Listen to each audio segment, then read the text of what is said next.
Brexit mastermind Dominic Cummings has revealed details of a secret pact he agreed with Boris Johnson shortly before becoming Prime Minister. The former number 10 advisor has told MPs of an agreement made in private between him and the Prime Minister the weekend before Mr. Johnson entered Downing Street.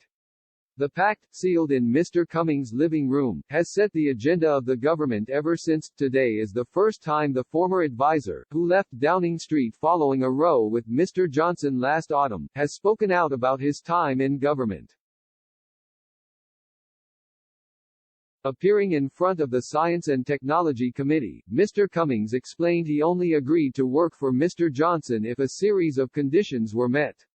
He said, "The Prime Minister came to talk to me the Sunday before he became Prime Minister and asked would I go into Downing Street to help sort out the huge Brexit nightmare."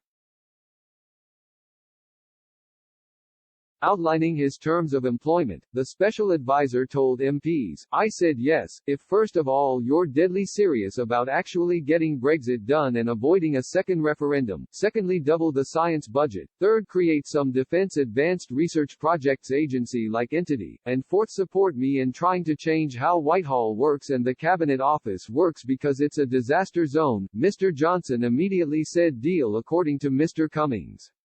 The former Vote Leave chief is credited with being one of the most important people in helping the Prime Minister renegotiate the withdrawal agreement with the EU in 2019 and get the deal through Parliament.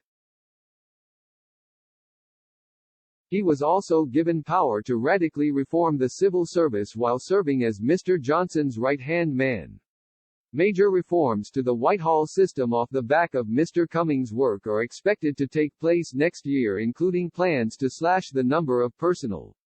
Meanwhile, his demand for the creation of a body similar to the US's Defence Advanced Research Projects Agency has led to plans for the creation of the UK's Advanced Research and Invention Agency, ARIA, which was the main reason he was called on to give evidence today. The new scientific research agency will see experts given £800 million of funding to identify and fund research involving high-risk, high-reward science and will have independence from the government.